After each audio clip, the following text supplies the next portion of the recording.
আমি LLB complete করেছি, আমি এখন ল গ্র্যাজুয়েট, সামনে আমি প্র্যাকটিসও করব। স্মার্টফোন এমন একটা জিনিস হয়ে গেছে এখন যে স্মার্টফোন দিয়ে ফ্রিল্যান্সিংয়ের 80% কাজই করা যায়। স্টুডেন্টরা কেন SRDMIT কে আসলে চুজ করবে? SRDMIT এর আসলে বিশেষত্বটা কি? 3 লক্ষ টাকা পর্যন্ত স্কলারশিপ দেওয়া হবে, সেরা শিক্ষার্থীকে হচ্ছে কোর্স শেষে ল্যাপটপও দেওয়া হবে। 2022 সালে প্রথম আলোর হচ্ছে একটা সমীক্ষায় দেখা গিয়েছে এভরি 45 মিনিটসে একটা ডিভোর্স হয়। আমাকে এটাও শুনতে হয়েছে যে আহারে তোমরা 3 বোন, তোমার তো কোনো ভাই নাই, তাহলে শেষ বয়সে তোমার বাবা মাকে কে দেখবে? পর্দাশীল নারী যারা আছেন তাদের জন্য এই সেক্টরটা হচ্ছে সব থেকে সেফ একটা সেক্টর। বাংলাদেশে হচ্ছে মেয়েরা এডুকেশনের যে অপরচুনিটি সেটা কিন্তু কম পায়, যদিও এটা তাদের মৌলিক অধিকার। নারী পুরুষ যদি সমানভাবে আর্নিং করে তাহলে বাংলাদেশের জিডিপি কিন্তু 27% বৃদ্ধি পায়। এই পর্যন্ত হচ্ছে 4000+ স্টুডেন্টদেরকে ট্রেনিং প্রদান করেছি ইংলিশ কমিউনিকেশনের উপর। ফিমেল স্টুডেন্টসরাই থাকবে, শুধুমাত্র মেয়েরাই আমাদের এই ক্যাম্পেইনে অংশগ্রহণ করতে পারবে এবং ট্রেনিং প্রদান করা হবে শুধুমাত্র মেয়েদেরকে দিয়ে। নারীদের জন্য অনলাইন বিজনেস একটা কোর্স নিয়ে আসতেছি, যেখানে তারা জিরো ইনভেস্টমেন্টে কিভাবে বিজনেস স্টার্ট করতে হয় সব কিছু এখানে দেখানো হবে। SRDMIT স্টুডেন্টরা হচ্ছে জাস্ট শুরু করলে না, তাদেরকে আর পিছে তাকাইতে হয় না, আমরাই তাদেরকে হাত ধরে ধরে অনেক সামনে নিয়ে যাই।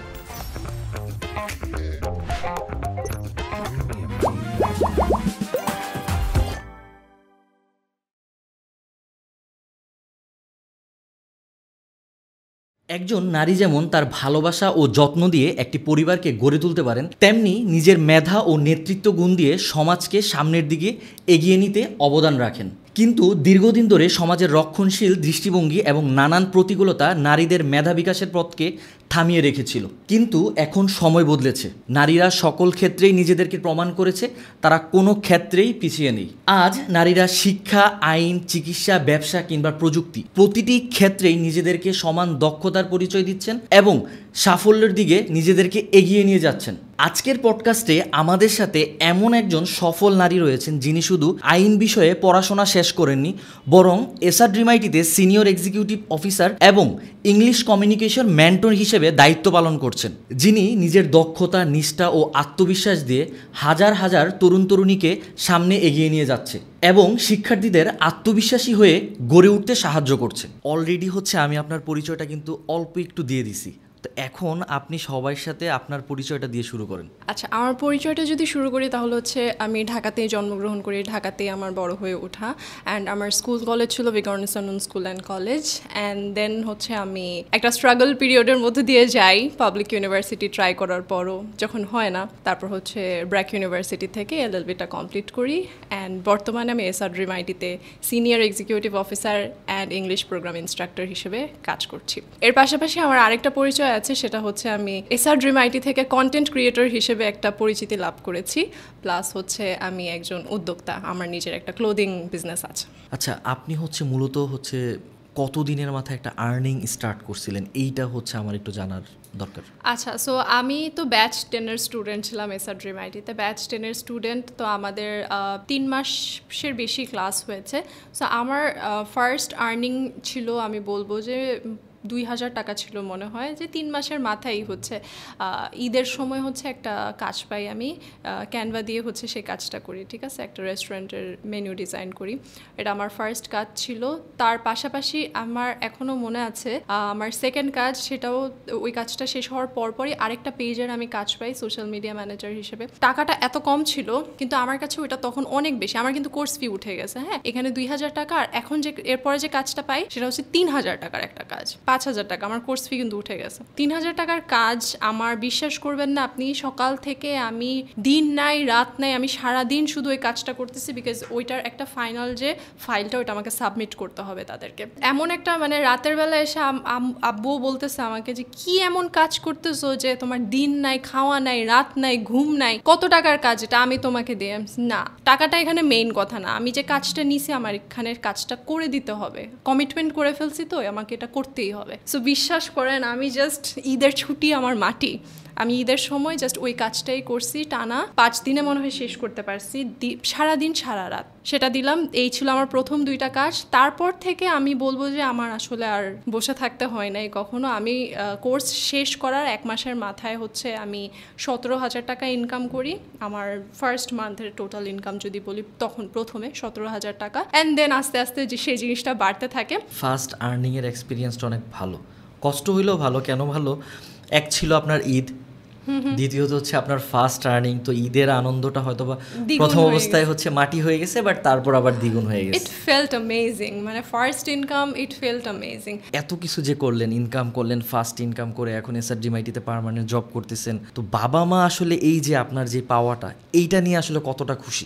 আমার প্যারেন্টস আমাকে ফুল সাপোর্ট যেহেতু করেছে, they are really proud of me.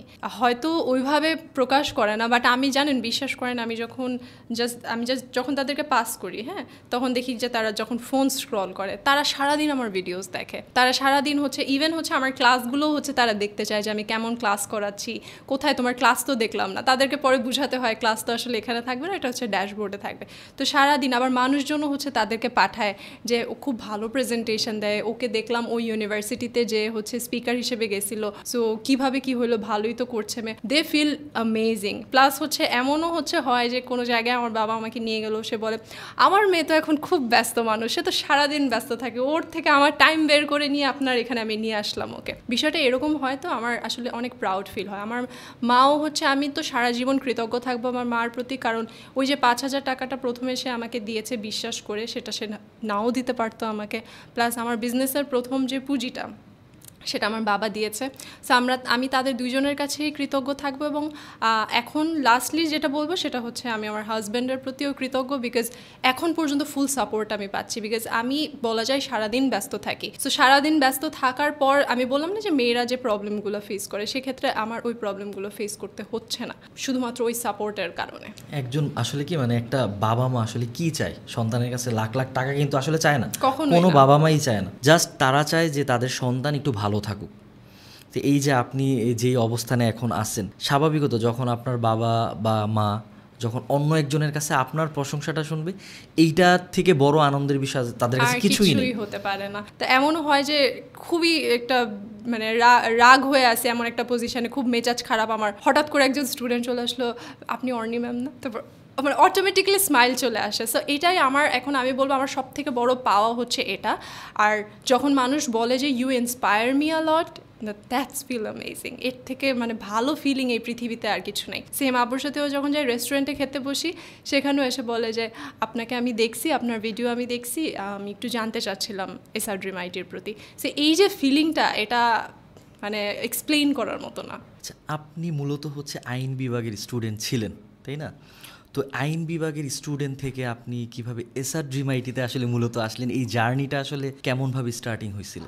খুবই ইন্টারেস্টিং জার্নি, বিকজ আমি যখন এসআরজিএমআইটিতে আমার যাত্রাটা শুরু করি, বিষয়টা তখন এরকম ছিল যে আমি তো তখন স্টুডেন্ট, আমার যাত্রাটা কিন্তু স্টুডেন্ট অবস্থায় শুরু হয়। অ্যান্ড আমি বলবো যে এখানে আল্লাহর অনেক বড় একটা রহমত ছিল আমার উপর, বিকজ আমি যখন শুরু করি আমি বুঝি নাই যে আমার এই জার্নিটা অনেক লং টার্ম হবে। I started my freelancing journey with SRGMIT, and then আমি জাস্ট আমার কোর্স শেষ করার পরপর যে আমি একটা জব পেয়ে যাব, প্লাস পাশাপাশি আমি ফ্রিল্যান্সিং করব, that was my turning point. এখন আইন পেশা থেকে আমি ফ্রিল্যান্সিং বা এসআরজিএমআইটিতে আইটি সেক্টরে আসা, দুইটা কিন্তু টোটালি ডিফারেন্ট জিনিস। আর তার মানে কিন্তু এটা না যে আমি আমার আইন পেশাকে ভুলে গিয়েছি।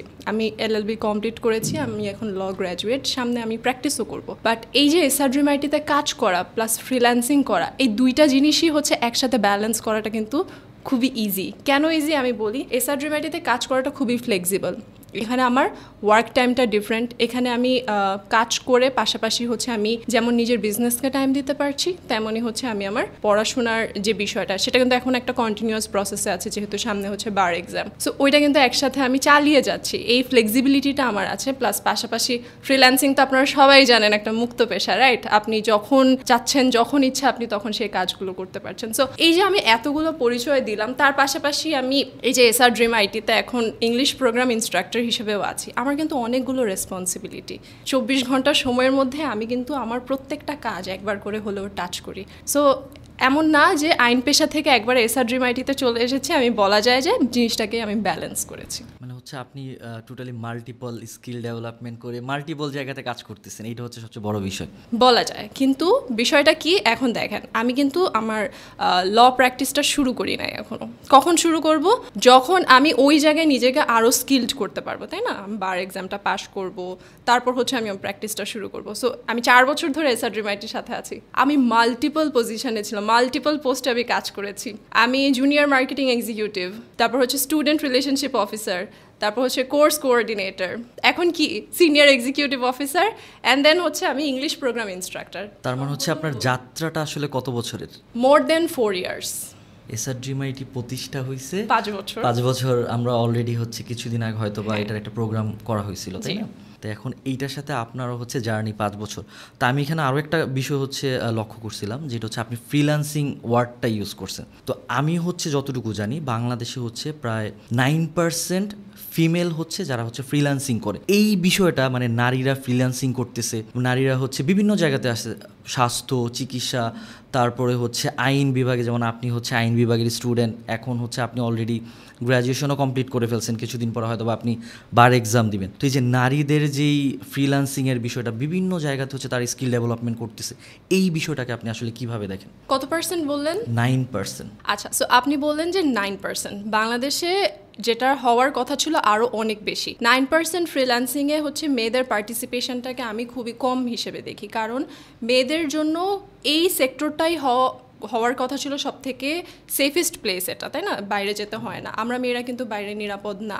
বাইরে আমিও যখন গিয়েছি বিভিন্ন ধরনের ইভটিজিং বলেন বা এক একজন যেভাবে তাকায়, উই ডোন্ট ফিল কমফোর্টেবল, আমাদের কাছে আনকমফোর্টেবল লাগে অ্যান্ড খুবই খারাপ লাগে জিনিসটা। এই প্রবলেমটা মেয়েরা প্রতিনিয়ত ফেস করছে। তো সেই জায়গা থেকে মেয়েদের উচিত যে এই যে ফ্রিল্যান্সিং সেক্টরটা, এটাকে কাজে লাগানো, কারণ এখানে অনেকগুলো সুবিধা রয়েছে। আমরা যেমন অনলাইনে কাজ করতে পারছি, ঘরে বসে কাজ করতে পারছি, আমাদের কিন্তু ওই প্রতিদিনের স্ট্রাগলটা ফেস করতে হচ্ছে না। সো আমি মনে করি এই 9% পার্টিসিপেশনটা আরও বেশি হওয়ার দরকার বর্তমান প্রেক্ষাপটে আমাদের দেশে। যেমন আমি যদি বলি, আমি কেন এটা চুজ করেছিলাম, কারণ আমি ঘরের বাইরে, আমার ফ্যামিলি হচ্ছে সেফ ফিল করতো না। আমি যখন বাইরে যেতাম, আমি ক্লাস করা ছাড়া বাইরে থাকতে পারতাম না, মানে আমার পারমিশন ছিল না, সোজা কথা হচ্ছে এটা, যার কারণে আমি টিউশনও করতে পারি না। এই যে ফ্যামিলি রেস্ট্রিকশনগুলো, হতে পারে যে সবার ফ্যামিলিতে রেস্ট্রিকশন নাই, বাট আবার অনেকে আমরা রাগও করি যে কেন আমাকে হচ্ছে বাইরে যেতে দিচ্ছে না। বাট সিচুয়েশনটা তখন এরকমই ছিল, চারোদিকে হচ্ছে রেপ কেসেস,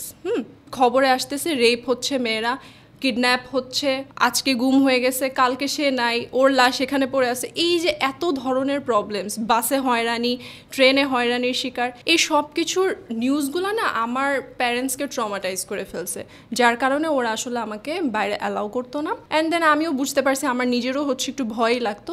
তারপর আমি এই ফ্রিল্যান্সিং সেক্টরটাতে আসি, অ্যান্ড ট্রাস্ট মি, ওইটা আমার লাইফের one of the best decision ছিল। কারণ ওই সময়টায় আমার আশেপাশে আমি বলবো যে ম্যাক্সিমাম স্টুডেন্ট কিছুই করতো না। আমি যখন সেকেন্ড সেমেস্টারে, তখন থেকে কিন্তু আমি ফ্রিল্যান্সিংটা শুরু করি। ফার্স্ট সেমেস্টারটা আমার এমনি বুঝাশোনার মধ্যেই চলে যায় যে আমি কী করব না করবো, এগুলো চিন্তা করতে করতেই ফার্স্ট সেমেস্টার গন। তো সেকেন্ড সেমেস্টার থেকে যখন শুরু করি, কেউ জানে না ফ্রিল্যান্সিং কী জিনিস, কেউ কিছু করে না। কেন করে না আমি জানি না, তারা হয়তো ভাবে যে এই যে পড়াশোনার পিরিয়ড, মানে শুধু পড়াশোনাই করব, পড়াশোনা শেষ হবে তারপর চাকরি করব।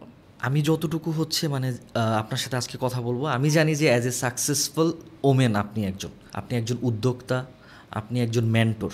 এই জার্নিটা কিন্তু মনে হয় না এত সহজ ছিল। তো আপনার এই জার্নিতে আসলে কি চ্যালেঞ্জটা আপনি সবচেয়ে বেশি ফেস করছেন?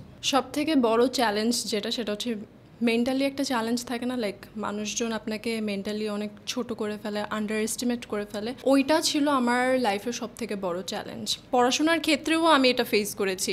জব সেক্টরে পরে আসি, আমি যখন আইন পেশায় যাই বা আমি যখন হচ্ছে আইন নিয়ে পড়াশোনা শুরু করি, আমার ইউনিভার্সিটি নিয়ে অনেকের সমস্যা ছিল, কারণ যেহেতু একটা প্রাইভেট ইউনিভার্সিটি, ওখানে খরচও একটু বেশি। তো আমাকে ম্যাক্সিমাম টাইম খুব কাছের মানুষজনের কাছ থেকে শুনতে হতো এই বিষয়গুলো, ওকে প্রাইভেট ইউনিভার্সিটিতে পড়ানোর কি দরকার, বিয়ে করে তো অন্যের সংসারেই চলে যাবে, ওকে ও তো ফ্যামিলিতে কোনো কন্ট্রিবিউশন করতে পারবে না, সো ওর পিছনে এত বেশি টাকা খরচ করাটা কিন্তু ঠিক হবে না। আমার বাবা মাকে কিন্তু এই কথাগুলো শুনতে হয়েছে, প্লাস আমিও শুনছি এইটা যে ল প্রফেশন নাকি মেয়েদের জন্য না। এই ধরনের স্টেরিওটাইপস কিন্তু আমাদের বাংলাদেশে আছে যে আইন পেশা এটা নাকি মেয়েদের জন্য না, ছেলেদের জন্যই হচ্ছে, মেয়েরা বাহিরে যে পড়াশোনা করতে পারবে না, বাইরে যে পড়াশোনা করতে পারবে না।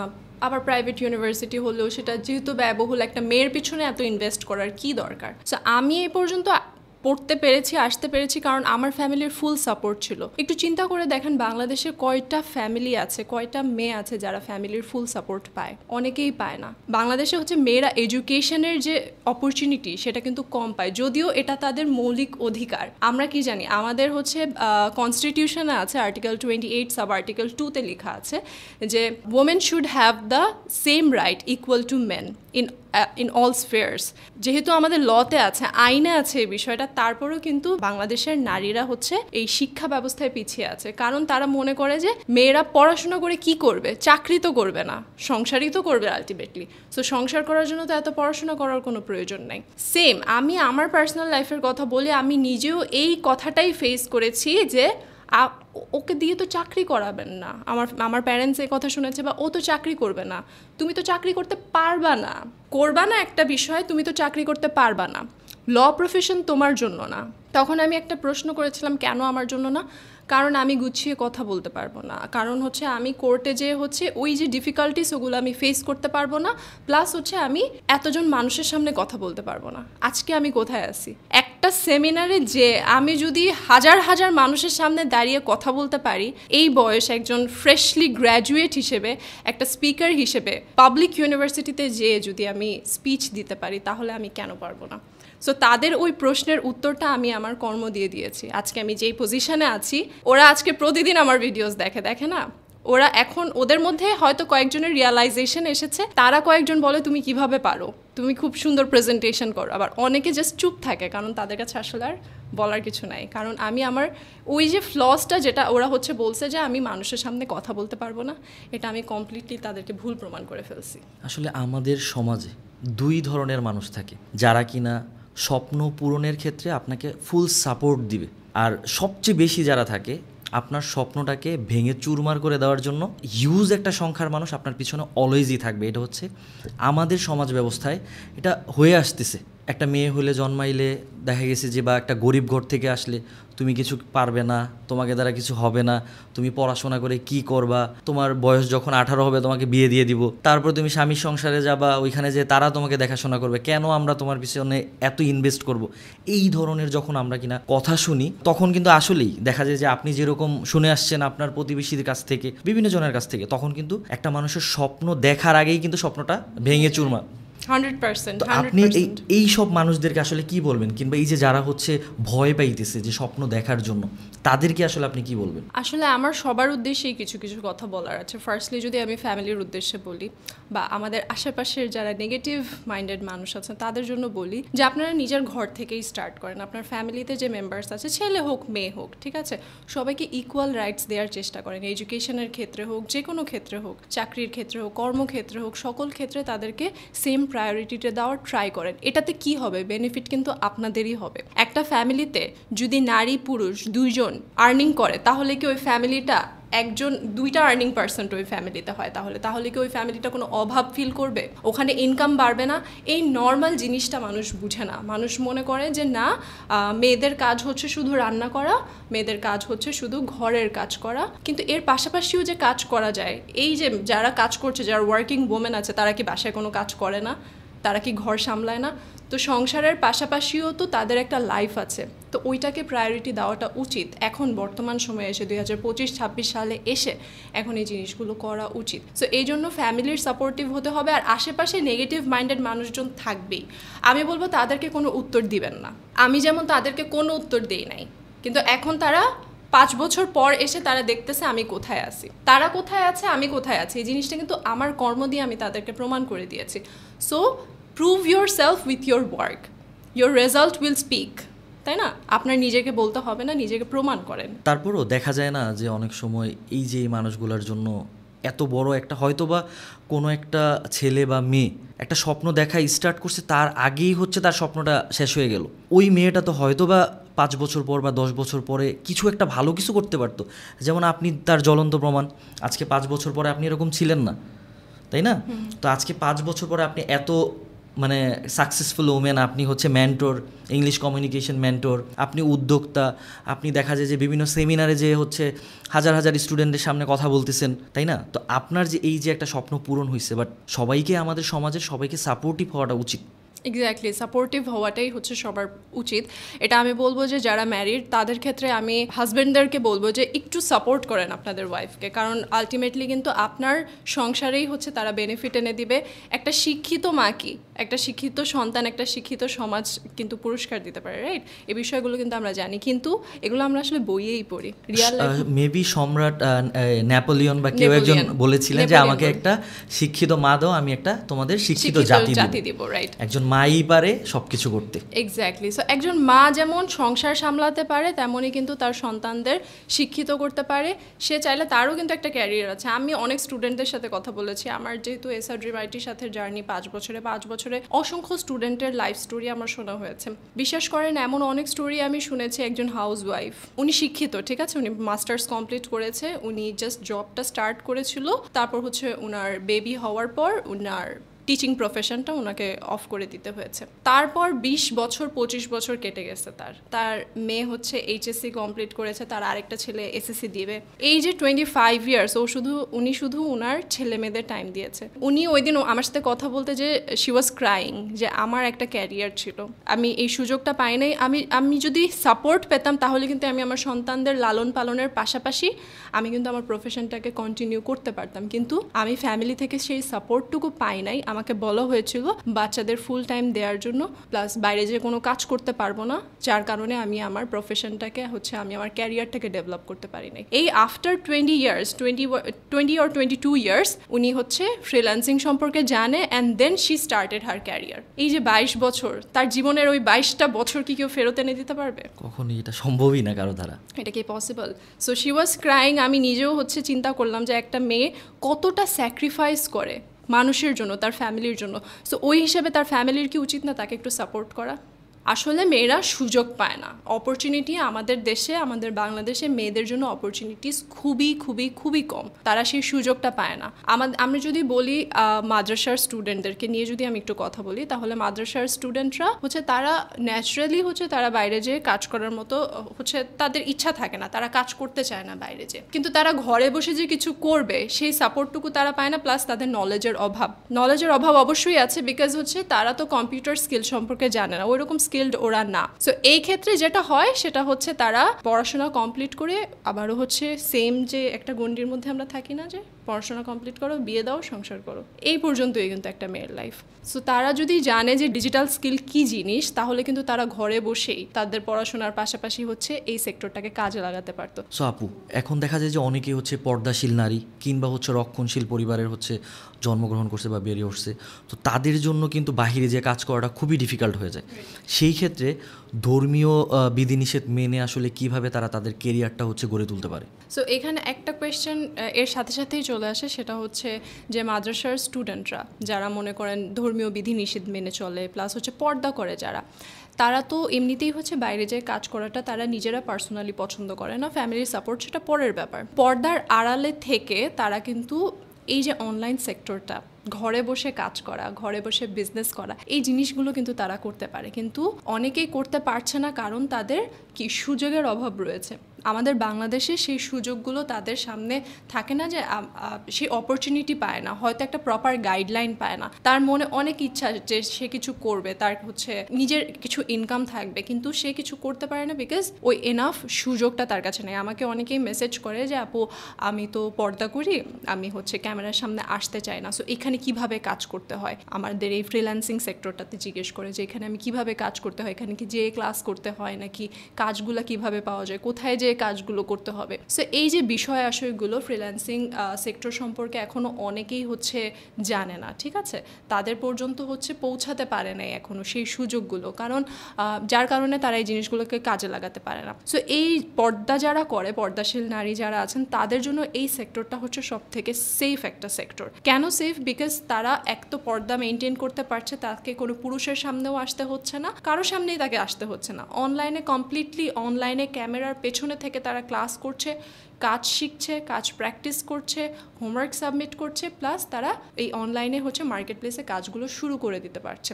সেখানে তাকে তার ছবি ইউজ করতে হচ্ছে না, সেখানে তাকে ক্যামেরার সামনে আসতে হচ্ছে না, বা বাইরে কোথাও যেয়ে কারোর সাথে হচ্ছে দেখা করতে হচ্ছে না। সো এটা হচ্ছে আমি বলবো যারা পর্দা করে, ধর্মীয় বিধিনিষেধ মেনে চলে, তাদের জন্য এটা একদম বেস্ট একটা অপশন। আমাদের দেশে ঠিক আছে যারা মনে করেন ফুললি পর্দা করে, তারা যদি পর্দা মেনটেন করে কাজও করতে চায়, তারা কিন্তু ওই ওয়ার্ক প্লেসে সেই সুযোগটা পায় না। ঠিক আছে, যত যাই বলেন আমাদের অফিস যে কালচার সেটা কিন্তু তাদের সাথে যায় না। কেন যায় না? বিকজ হচ্ছে আমাদের অফিসের, বাংলাদেশের অফিসের কালচারগুলো এখন এরকম হয়ে গেছে, সব জায়গায় আসলে পর্দাশীল নারীরা সেই সুযোগটা পায় না, সেই কমফোর্ট জোনটা তারা পায় না, যার কারণে তারা যে কাজ করতে পারে না, প্লাস সব জায়গায় তারা যেতেই পারে না। এই কারণে এই আপনার কথা থেকে আমি একটা জিনিস শেয়ার করি, সেটা হচ্ছে আমার খালাতো বোন ছোট্ট মাত্র এসএসসি পরীক্ষা দিছে। তো সে যখন এসএসসি পরীক্ষা সেন্টারে গেল, সে টোটালি কিন্তু ছোট মানুষ, বাট পর্দা করে, পর্দার মতো একদম টোটালি পর্দা করে, বাট সে কিন্তু ওই এক্সাম হলে গিয়েও একটা বৈষম্যের শিকার হয়েছে। মানে এখন আমাদের সমাজ ব্যবস্থাটা এমন হয়ে গেছে যে পর্দাশীল নারী হোক কিংবা হচ্ছে পর্দা ছাড়াই নারী হোক, মানুষ যে তাদেরকে কিভাবে দেখতেছে এটা আসলে মানে সব কিছুতেই প্রবলেম। আপনি যদি পর্দা করেন সেটাতেও প্রবলেম, পর্দা ছাড়া থাকেন সেটাতেও তাদেরকে প্রবলেম। মানে আমি চিন্তা করলাম এত একটা বাচ্চা একটা মেয়ে, সে পর্দা করে এক্সাম দিলে তাতে সমস্যাটা কোথায়? সমস্যা তো হওয়ার কথা না। আমাদের সময়ও ছিল, আমরাও যখন হচ্ছে অ্যাডমিশন টেস্ট দিলাম, অ্যাডমিশন যে হলগুলো আছে সেখানে হচ্ছে ফুল পর্দা করাটা কমপ্লিটলি নিষেধ ছিল, সেটা অ্যাডমিট কার্ডেই লেখা ছিল বিষয়টা। সো তারা কিন্তু ফ্রিলি সেই পর্দাটা করতে পারতো না, যেটা একদমই উচিত না, তাই না? যা এক একজনের ধর্মীয় নীতি তার কাছে এটা অনেক ম্যাটার করে সবার কাছে। যে পর্দা করে তার কাছে এটাই সব থেকে বড় ইম্পর্টেন্ট, সব থেকে বেশি প্রায়োরিটি দেয় ওই জিনিসটাকে। সো এইটা মেনটেন করে এখন বাংলাদেশের সব জায়গায় তারা সেই সুযোগগুলো পায় না। সেই সুযোগগুলো এক নাম্বার হচ্ছে তাদের করে দেওয়া উচিত, প্লাস হচ্ছে আমরা এসআর ড্রিম আইটি তো সবসময় হচ্ছে আমাদের এডুকেশন সিস্টেমটা, ট্রেনিং সিস্টেমটাই হচ্ছে এরকম, যেখানে হচ্ছে মেয়েরা পর্দা করুক বা না করুক, তারা হচ্ছে এই জায়গায় আমি বলবো 100% সেফ। এখন দেখা যায় যে বিভিন্ন সময় পর্দাশীল যেহেতু নারীর কথা চলে আসছে এখানে, তারপর আবার দেখা যায় যে ডিভোর্সি নারী থাকে, সমাজ তাদের হচ্ছে ভালো চোখে দেখে না। অনেক সময় দেখা যায় রাস্তায় বের হয়েছে, তারা বিভিন্ন ধরনের বিভিন্ন কথাবার্তা শোনে, তারপর হচ্ছে তাদের যে লাইফ স্টাইলটা, তারা কিন্তু মানে একদম তাদের স্বপ্নটা কিন্তু ওইখানেই ভেঙে যায় যখন একটা সিঙ্গেল মাদার কিংবা ডিভোর্সি হয়, তার কিন্তু স্বপ্নগুলো আর থাকে না। সো আসলে তারা তাদের জীবনের পরিবর্তনটা আসলে কিভাবে আনতে পারে? এটা বাংলাদেশের এখন সবথেকে বড় সমস্যা হচ্ছে এটা। কারণ হচ্ছে 2022 সালে প্রথম আলোর হচ্ছে একটা সমীক্ষায় দেখা গিয়েছে এভরি 45 মিনিটসে একটা ডিভোর্স হয়। সেই ডিভোর্স কাপলের মধ্যে আর্নিং পার্সন থাকে হাজব্যান্ড। তাহলে মেয়েটার কি হবে? ডিভোর্স তো দুইজনেরই হয়, ছেলেও আলাদা হলো, মেয়েও আলাদা হলো, তো হাজব্যান্ডের তো নিজস্ব ইনকাম আছে, কিন্তু মেয়েটার কি হবে এখন? সে তো ডিপেন্ডেন্ট ছিল তার হাজব্যান্ডের উপর, তখন সে হয়ে যায় নিঃস্ব। তখন সে এক একজনের কাছে হেল্প চায়, অনেকে ফ্যামিলির কাছে বোঝা হয়ে যায়। আমরা যদি লাভ ম্যারেজের কথা বলি, লাভ ম্যারেজের ক্ষেত্রে ফ্যামিলি সাপোর্টিভ থাকে না ম্যাক্সিমাম ক্ষেত্রে, তাই না? অনেক প্রবলেমস তো থাকে। তো সেক্ষেত্রে যখন ডিভোর্সটা হয়ে যায়, ফ্যামিলির সাপোর্টটা কি সে পায় না। যদিও পায় তাহলে হচ্ছে তাকে অনেক ধরনের কথা শুনতে হবে, যদি না তার নিজস্ব ইনকাম থাকে, প্লাস সাথে যদি তার একটা সন্তান থাকে বা দুইটা সন্তান থাকে, এবং সেই সন্তানটা যদি মার সাথে থাকে, তার রেসপন্সিবিলিটিও মার উপর চলে আসছে। এখন নাই তার নিজস্ব ইনকাম, সে স্বাবলম্বী না, ইন্ডিপেন্ডেন্ট না আছে তার এডুকেশন, তাহলে সে এখন কোথায় যাবে? যারা মনে করেন এই ধরনের হচ্ছে খুবই ভালো ফ্যামিলি থেকে বিলং করে, বাট তারা হচ্ছে তাদের ডিভোর্স হয়ে গিয়েছে, তারা সমাজে সেই স্বীকৃতিটা পায় না, যার ফলে হচ্ছে সে যেটা ডিজার্ভ করে সে কিন্তু সেই কাজটা পায় না, করতে পারে না, সুযোগ পায় না, বছরের পর বছর বসে থাকে, বাসায় সবার কথা শুনতে হয়, এইভাবেই তাদের জীবনটা কেটে যায়। তো এই ক্ষেত্রে কি মানে আমাদের সমাজের বা আমাদের দেশের একটু ভাবমূর্তিটা কি চেঞ্জ করা উচিত না? যে আজকে এই যে সিঙ্গেল মাদার কিংবা ডিভোর্সি যারা থাকে তাদেরকে বিভিন্ন স্কিল ডেভেলপমেন্ট করানো, যেমন আমি ছোটোবেলায় শুনছি যে সেলাই মেশিন দেওয়া হইতো, তারা যাতে হচ্ছে একটা কাজ করে বাড়তি একটা ইনকাম করতে পারে নিজেদের জন্য। তো এরকম কি আমাদের উচিত না যে তাদেরকে স্কিল ডেভেলপমেন্ট করে সামনে আগায় নিয়ে যাওয়া? অবশ্যই উচিত। তার আগে আমি একটা কথা বলতে যাব, প্রত্যেকটা মেয়ের ক্ষেত্রে এই বিষয়টা তাদের ফ্যামিলিরও মাথায় রাখা উচিত, এবং প্রত্যেকটা মেয়ের এই বিষয়টা মাথায় রাখা উচিত। বয়স যতই হোক না কেন, নিজে ইন্ডিপেন্ডেন্ট হয়ে তারপর হচ্ছে একটা ডিসিশনে যাওয়া বিয়ের ক্ষেত্রে। অথবা বিয়ের পরও নিজের ক্যারিয়ারটাকে যেন কোনোভাবেই স্টপ না করে। হতে পারে সে বাসার বাইরে যেতে পারছে না, বর্তমানে অনলাইনে বা ঘরে বসে কাজ করার কিন্তু স্কোপের অভাব নাই। It's just you have to know যে ঘরে বসে কি কি কাজ করা যেতে পারে। এই বিষয়গুলো আমরা জানি না। যদি আমরা জানি তাহলে কিন্তু আপনার আর বসে থাকতে হচ্ছে না। সো আপনি হচ্ছে সংসার করেন বা অবিবাহিত হয়ে থাকেন বা বিবাহিত হয়ে থাকেন, যে কোনো ক্ষেত্রে, বা ডিভোর্সি হয়ে থাকেন, আমি বলবো শুরুতেই আপনার ক্যারিয়ারটাকে হচ্ছে আপনি সেট করেন, ডেভেলপ করেন আপনার ক্যারিয়ারটাকে। বাংলাদেশে এমনও হয় ম্যাক্সিমাম ক্ষেত্রে আরেকটা ক্যারিয়ার পজ হয়ে যাওয়ার বা ক্যারিয়ার ডেভেলপ না হওয়ার আরেকটা কারণ হচ্ছে আমি বলবো সন্তান নেয়া। ফ্যামিলি থেকে অনেক বড় একটা প্রেশার আসে, যেহেতু বিয়ে হয়ে গিয়েছে এখন হচ্ছে তোমাদের একটা বাচ্চা নেওয়া উচিত বা একটা সন্তান নেওয়া উচিত। হতে পারে সে পড়াশোনা রানিং অবস্থায় আছে কিন্তু তাকে প্রেশার ক্রিয়েট করা হচ্ছে। এটা সম্পূর্ণ একটা আমি বলবো যে মেয়ে এবং হচ্ছে স্বামী স্ত্রীর হচ্ছে একটা ডিসিশন হওয়া উচিত এটা। কিন্তু বাংলাদেশে হচ্ছে এই আমি বলবো ওয়াইফদেরকে সেই সুযোগটা, বা নারীদেরকে, ফিমেলদেরকে হচ্ছে এই যে ফ্রিডম অফ স্পিচ যেটাকে আমরা বলি বা ওপিনিয়ন যেটাকে বলি, তাদের আসলে ওপিনিয়নকে হচ্ছে কোনো প্রাধান্যই দেওয়া হয় না। কেন দেওয়া হয় না? কারণ স্ট্রং এডুকেশন ব্যাকগ্রাউন্ড নাই, তার নিজস্ব কোনো ইনকাম নাই, সে ইন্ডিপেন্ডেন্ট না, সে তার ফ্যামিলির উপর আর্থিকভাবে মানসিকভাবে ডিপেন্ডেন্ট। এই কারণে এখন এই যে প্রবলেমসগুলো, সে এডুকেটেড না, সে হচ্ছে ইন্ডিপেন্ডেন্ট না, এই প্রবলেমগুলো যদি সে হচ্ছে সলভ করে ফেলে, মানে হচ্ছে সে যদি তার পড়াশোনাটা শেষ করে, তার নিজস্ব কিছু ইনকাম থাকুক, লাখ লাখ টাকা ইনকাম করার কথা বলছি না, মাসে যদি 5,000 10,000 টাকাও ইনকাম করার একটা ব্যবস্থা তার থাকে, তাকে একটা কথা বলার আগে ওই অপোজিট পার্সনটা দুইবার হলেও চিন্তা করবে। কারণ আসলে আপনার একটা ইনকাম সোর্স যদি থাকে তাইলে কিন্তু অপোজিট পাশে যেই মানুষটা তাকে নিয়ে কথা বলবে তার আসলে ওইখানেই স্টপ হয়ে যায়। এটা রিয়ালিটি, জানেন। লাইক এমন হতে পারে যে না আসলে টাকা দিয়ে সব কিছু হয় না। বিষয়টা টাকার না, বিষয়টা হচ্ছে স্বাবলম্বী হওয়ার বিষয়টা, ইন্ডিপেন্ডেন্ট হওয়ার বিষয়টা। বাংলাদেশে এখনও 80% ফিমেল, 80% নারী এখনও পরিবারের উপর আর্থিকভাবে নির্ভরশীল। তার মানে কি 20%ও এখন ওয়ার্কিং ওমেন নাই, অথচ 2025 সাল। এটা কি হওয়ার কথা ছিল? আরেকটা স্ট্যাটিস্টিক্স অনুযায়ী বিবিএসের মতে, হ্যাঁ, নারী পুরুষ যদি দুইজনেই যদি হচ্ছে সমানভাবে আর্নিং করে তাহলে বাংলাদেশের জিডিপি কিন্তু 27% বৃদ্ধি পায়। কিন্তু এই বিষয়গুলোকে না কেউ পজিটিভলি নেয় না।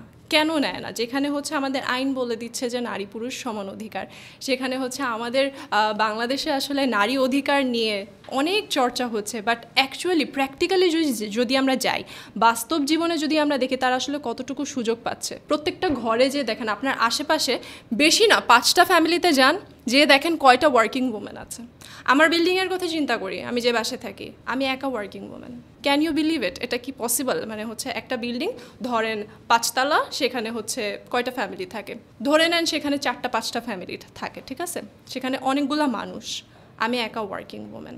আমার পাশের বিল্ডিংয়ে দেখি, আমি কাউকে দেখি না অফিসে যেতে, তারা কেউ কাজ করে না। তারা এখন আমার ভিডিও দেখে তারা এখন আমাকে রিচ আউট করে, আপু আমিও ফ্রিল্যান্সিং করবো, আপু আমিও তোমার মতো হতে চাই, আপু আমিও কাজ করতে চাই। তাদের কিন্তু ইচ্ছা আছে, সুযোগ নাই। এই সুযোগটা কেন নাই? কারণ ফ্যামিলি থেকে তারা সেই সাপোর্টটা পায় না, কারো থেকেই কোনো ধরনের সেই সাপোর্টটা পায় না। দিন শেষে আসলে একটাই কথা, সাপোর্টটাই আসলে এখানে নারী পুরুষের যে সমান অধিকারটা, এই সমান অধিকার মানে কিন্তু লড়াই না, কোনো লড়াই না, এটা জাস্ট মানে অন্যের একসাথে দুইজনের কাজ করা। আপনি নর্মালি যখন আপনি 10,000 টাকা ইনকাম করবেন, আপনার হাজবেন্ড যদি 10,000 টাকা ইনকাম করে, দুইটা যখন একসাথে করবেন টাকাটা কিন্তু 10 হবে না, টাকাটা কিন্তু 20 হবে। এইটাই হচ্ছে, এই ক্যালকুলেশনটাই মানুষ বোঝে না।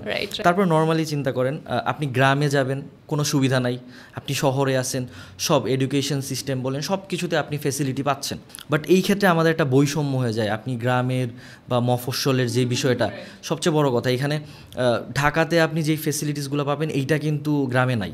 এই ক্ষেত্রে কিন্তু গ্রামের মেয়েগুলা কিংবা গ্রামের সমাজের যে মানুষগুলো আছে তারা কিন্তু অনেক কিছু থেকে বঞ্চিত, একদম আমি আপনার সাথে 100% এগ্রি করি। তার আগে একটা বিষয় বলি, আপনি যেটা বললেন যে এটা মানে কিন্তু আসলে নারী পুরুষের হচ্ছে লড়াই কথা বুঝাচ্ছি না আমরা, যে আমরা যেটা বলছি যে একটা ফ্যামিলিতে যদি 2টা ওয়ার্কিং পার্সন থাকে, আর্নিং পার্সন থাকে, ছেলে মেয়ে উভয়ই, তাহলে কিন্তু আমাদের জিডিপিটা 27% বাড়ছে। এর মানে কি কম্পিটিশন? এর মানে কিন্তু কম্পিটিশন না। এর মানে কি হচ্ছে মেয়ে ছেলের থেকে বেশি কাজ করবে? সেটাও না। আরেকটা বিষয় আছে, ফেমিনিজমের কথা অনেকে বলে, তাই না? এখানে ফেমিনিস্ট বা ফেমিনিজমের ডেফিনেশন আমার কাছে কি জানেন? আমার কাছে ফেমিনিজমের ডেফিনেশন হচ্ছে নারী পুরুষ সমান অধিকার। সমান অধিকার মানে কি? আমরা হচ্ছে একটা সমাজে বসবাস করতেছি, একটা দেশে আমরা বসবাস করি। সো ছেলেরা যে সুযোগটা পাচ্ছে আমি চাই মেয়েরাও সেই সুযোগটা পাক, তাই না? যেটা অনেক ক্ষেত্রেই মেয়েরা পায় না। অফিসের কথা চিন্তা করেন একটু, বাংলাদেশে এখন আস্তে আস্তে জিনিসগুলো ডেভেলপ হচ্ছে। অনেকগুলো হচ্ছে কর্মক্ষেত্র রয়েছে যেখানে হচ্ছে মেয়েদের প্রমোশনটা একটু লেটে হয়, আপনি সেটা জানেন? ইন্টারনাল বিষয়, হ্যাঁ, মেয়েদের প্রমোশন একটু লেটে হয়, বা মেয়েদেরকে হচ্ছে মেয়েদের আন্ডারে যে 5 জন হচ্ছে মেয়েদেরকে সুপারভাইজার কিন্তু খুব বেশি একটা করা হয় না তার আন্ডারে, কারণ সে হচ্ছে এতগুলো হচ্ছে হ্যান্ডেল করতে পারবে না, তার আন্ডারে এতগুলো এমপ্লয়ি হ্যান্ডেল করতে পারবে না। এখন এই চিন্তাধারাগুলো চেঞ্জ করতে হবে। আমি যদি আমার এক্সাম্পলটা দেই, SR Dream IT is totally different here. SR Dream IT আমাকে লিডারশিপ অ্যাওয়ার্ড 2025 দিয়েছে। আপনি দেখেন আমাদের অফিসে কতজন এমপ্লয়িজ আছে, পুরুষের সংখ্যা হয়তো বেশি, নারীদের পার্টিসিপেশনটা হয়তো আছে, তারা ফ্রিল্যান্সিং করছে, বাট অফিস ওয়ার্ক হয়তো একটু কম আছে, সামনে হয়তো ইনশাল্লাহ বাড়বে অনেক। সো এই যে এতজনের মধ্যে আমি লিডারশিপ অ্যাওয়ার্ডটা পেলাম। সো বাংলাদেশে কি হয়, নেতৃত্ব নাকি ছেলেরাই দিতে পারে, এই পার্সপেক্টিভটাও আছে না? কেন, ছেলেরাও দিতে পারে, মেয়েরাও দিতে পারে।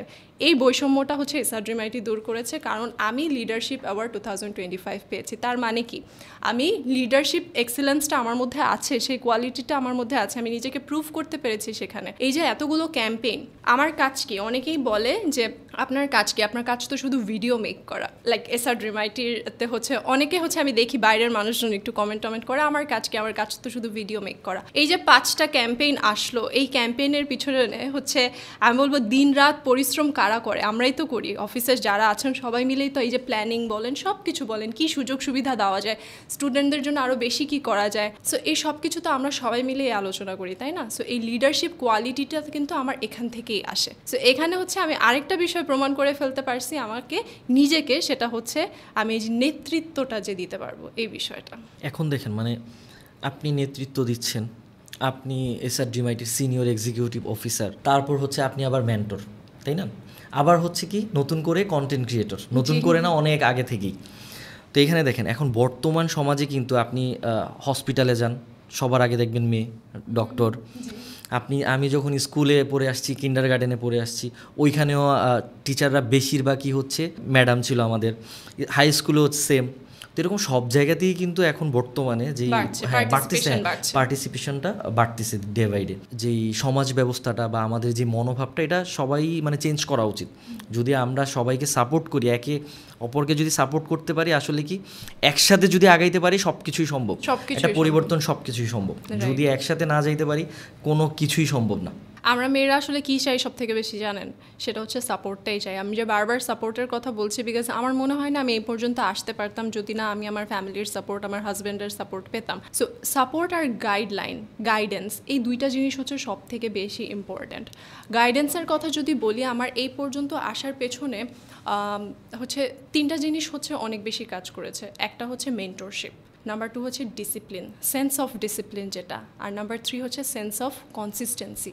এই 3টা জিনিস আমি এই পর্যন্ত এই যে এতগুলা হচ্ছে আমি বলবো রোল নিয়ে আমি কাজ করেছি, এতগুলা রোলে আমি কাজ করেছি, এটার পিছনে এই 3টা জিনিস সব থেকে বেশি কাজ করেছে। মেন্টরশিপের কথা যদি বলি, শুভ স্যারকে আমি আমার মেন্টর বলি। কেন বলি? কারণ স্যার হচ্ছে আমার ভিতরের বলবো যে ইনার যে ট্যালেন্টগুলো, যে কোয়ালিটিগুলো, সেগুলো উনি ফাইন্ড আউট করতে পেরেছেন এবং আমাকে সবসময় কনফিডেন্স দিয়েছেন যে না, আপনি এই জিনিসটা করতে পারবেন, আপনি এই কাজটা করতে পারবেন। মেয়েদেরকে নিয়ে তো SR Dream IT সবসময় কাজ করে। তো শুভ স্যার সবসময়ই হচ্ছে, শুভ স্যারের এই চিন্তাটা থাকে, শুভ আহমেদ স্যারের, যে মেয়েদেরকে নিয়ে কাজ করা, ফিমেলদেরকে নিয়ে কাজ করা, প্লাস হচ্ছে ফিমেলদেরকে কীভাবে হচ্ছে এই ডিজিটাল সেক্টরে আরও সামনে নিয়ে যাওয়া যায়। আমাকে কিন্তু সবসময় বলেছে স্যার যে আপনি কেন আপনার বিজনেস শুরু করেন না এখনও, it's high time, you should start your own business. আমাকে যে এই যে মেন্টরশিপ, এই যে গাইডলাইনটা, এটা আমার সব থেকে বেশি দরকার ছিল। প্লাস হচ্ছে ফ্যামিলির সাপোর্ট, এই যে সাপোর্টের কথা আমরা বলি, বাসা থেকে যদি সাপোর্ট না করতো, এই যে আমি আমার স্টোরিটা শেয়ার করেছিলাম, আমার ফ্রিল্যান্সিং জার্নি শুরু হয়েছিল আমার আম্মুর দেয়া 5,000 টাকা দিয়ে। আম্মু যদি আমাকে 5,000 টাকাটা তখন না দিত, সে তো বলতেও পারতো তুই 5,000 টাকা দিয়ে ঘরে বসে আবার কী করবি, না, আমার মা আমাকে সাপোর্ট করেছে বিকজ আমার ফ্যামিলিতে কোনো ছেলে নাই, আমরা 3 বোন। সো আমার হচ্ছে সবসময় এই কথাটা শুনতে হয়, আহারে তোমার একটা ভাই নাই, তোমার বাবা আমার শেষ বয়সের সঙ্গী কে হবে, একটা ভাই থাকলে খুব ভালো হতো। সো আসলে হয় কি, এই জিনিসগুলো আমাকে অনেক হার্ট করতো যে কেন আমি কি আসলে আমার বাবা মাকে শেষ বয়সে দেখতে পারবো না, বা এখনই কি দেখতে পারবো না, আমরা কি তাকে হচ্ছে ফেলে দিব বা বৃদ্ধাশ্রমে দিয়ে আসবো, এরকম চিন্তাধারা কি মানুষ রাখে কেন? সো এটা নিয়ে আমি একটা পোস্ট করেছিলাম আমার ইয়াতে ফেসবুক প্রোফাইলে। হ্যাঁ, পোস্ট করাতে হচ্ছে একজন একটা কমেন্ট করেছিল, মানে ওই কমেন্টটা দেখে আমার এত খারাপ লাগছে। কমেন্টটা এরকম ছিল যে আপু, মেয়েরা কি আসলেই বিয়ের পর নিজের ফ্যামিলিকে সাপোর্ট করতে পারে? এটা কি সম্ভব? এটা কখনোই হয় না। তার মানে কি, সে ভুক্তভোগী দেখেই কিন্তু সে এই কথাটা বলছে। আরেকটা মানুষ আমাকে হচ্ছে মেসেজ করে বলেছে যে আপু, আমাকে একটা কাজ দেন, আমি মাসে 5,000 টাকা হলেও ইনকাম করতে চাই, কারণ হচ্ছে আমার বাবার ওষুধের টাকাটা আমি দিতে চাই।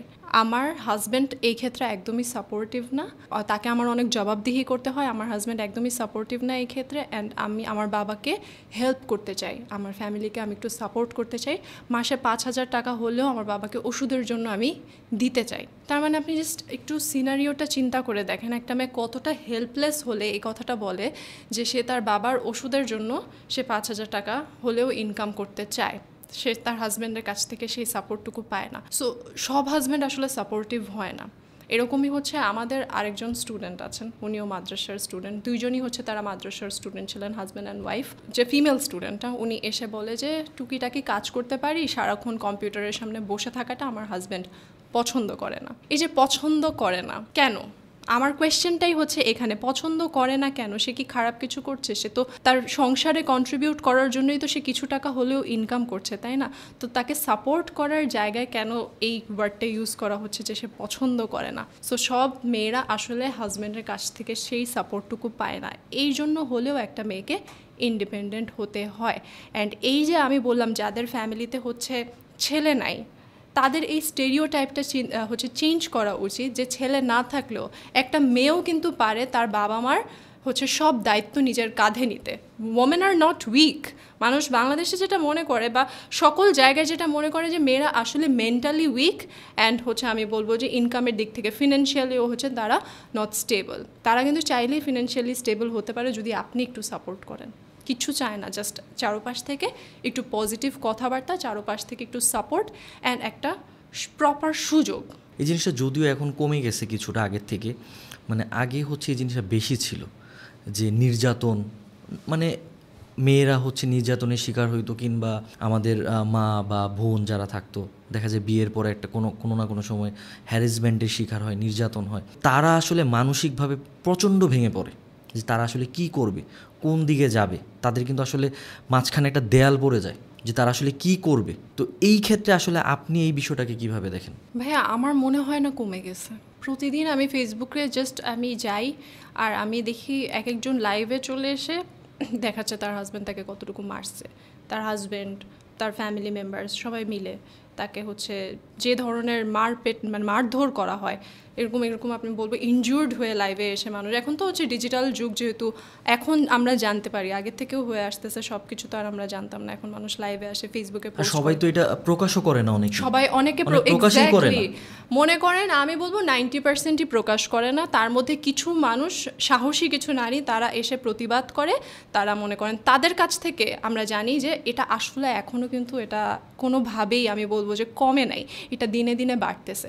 কেন বাড়তেছে? এমন না যে তারা হচ্ছে শুধুমাত্র গ্রামে হয় জিনিসটা, গ্রামে কিন্তু না, ম্যাক্সিমাম কিন্তু এই জিনিসটা এখন শহরে হচ্ছে, এডুকেটেড ফ্যামিলিতে হচ্ছে। কারণ কি, কেন হচ্ছে এই জিনিসগুলো?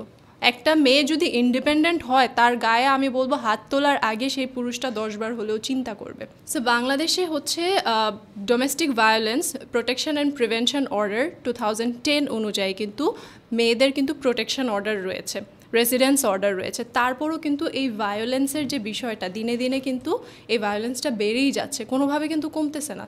কারণ কি, হয়তো বাংলাদেশে ওইভাবে আইনের প্রয়োগটাও কিন্তু ওইভাবে হচ্ছে না, ন্যায় বিচারটাও কিন্তু বাংলাদেশে পাচ্ছে না। সো এখন আমি বলবো যে প্রত্যেকটা মেয়ের আগে থেকেই এই মাইন্ডসেটটা করা উচিত যে আমাকে হচ্ছে ইন্ডিপেন্ডেন্ট হতে হবে, স্বাবলম্বী হতে হবে, আমার নিজের কিছু থাকতেই হবে। আমি আজকে থেকে আর বাবা মার উপর ডিপেন্ডেন্ট হব না, আমি আজকে থেকে আমার হাজব্যান্ডের উপর ডিপেন্ডেন্ট হব না, আমি ফিনান্সিয়ালি কারো উপর ডিপেন্ডেন্ট হব না, এই জিনিসটা যদি তারা হচ্ছে নিজের মাথায় নিয়ে নেয়, তাহলে আমি বলবো যে তারা প্রত্যেকটা চ্যালেঞ্জেস মোকাবেলা করতে পারবে, খুবই স্ট্রংলি মোকাবেলা করতে পারবে। আরেকটা বিষয় সেটা হচ্ছে মাইন্ডসেট বা ব্রেইন ওয়াশ। খুব ইজিলি ব্রেইন ওয়াশ করা যায়, আপনি মানেন তো? আমি কয়টা এক্সাম্পল দিতে পারবো, আমি যেগুলো দেখেছি আমি কিন্তু সেই এক্সাম্পলগুলোই দিতে পারবো। খুবই ছোট একটা মেয়ে এসএসসি পাশ করেছে, বিয়ে দিয়ে দিছে বাসা থেকে, কারণ ভালো ছেলে পাইছে, পরবর্তীতে হচ্ছে আর ভালো ছেলে পাওয়া যাবে না, মেয়েদের নাকি ওইটাই হচ্ছে বেস্ট টাইম বিয়ে দেওয়ার। একটা এডুকেটেড ফ্যামিলি থেকে এটা আমি একদমই এক্সপেক্ট করি না। মেয়েটাকে বিয়ে দিয়ে দেওয়া হয়েছে, একটা ভালো স্কুলে পড়তো মেয়েটা, তারপর তার পড়াশোনা পজ। কেন? আসলে বিয়ের পর তো পড়াশোনা ওইভাবে হয় না, মেয়েটার মাইন্ডসেটই চেঞ্জ হয়ে গেল, অথচ শি ওয়াজ ব্রিলিয়েন্ট একটা স্টুডেন্ট। আমার চোখের সামনে আমি দেখলাম তাকে বিয়ে দিয়ে দেওয়া হয়েছে, বিয়ে দিয়ে দেওয়ার পর তার মাইন্ডসেট ওইভাবে করা হয়েছে যে বিয়ের পর আসলে ওইভাবে পড়াশোনা হয় না। আসলেই কি তাই? চাইলে কি পসিবল না বিয়ের পর পড়াশোনা করা? Obviously possible. সেম আরেকটা কেস, এটা আমি এখন যে এক্সাম্পলটা দিয়েছি এটা হচ্ছে শহরের ছিল। আরেকটা এক্সাম্পল সেটা একটু গ্রামের। ব্রিলিয়ান্ট স্টুডেন্ট, মেয়েটার বাবা নাই, অ্যাডমিশন টেস্টের প্রিপারেশন নিচ্ছিল, এইচএসসিতে খুবই ভালো রেজাল্ট করেছে। আমি তো 100% শিওর ছিলাম সে যে কোনো ইউনিভার্সিটিতে চান্স পাবে। অ্যাডমিশন টেস্টের ঠিক 2 সপ্তাহ কি 3 সপ্তাহ আগে তাকে বিয়ে দিয়ে দেওয়া হয়েছে, কারণ বিদেশের একটা ছেলে পাইছে, ছেলেটা ভালো, তাকে বিয়ে দিয়ে দিচ্ছে। আমি তো শুনলাম না সে কোথায় চান্স পেল।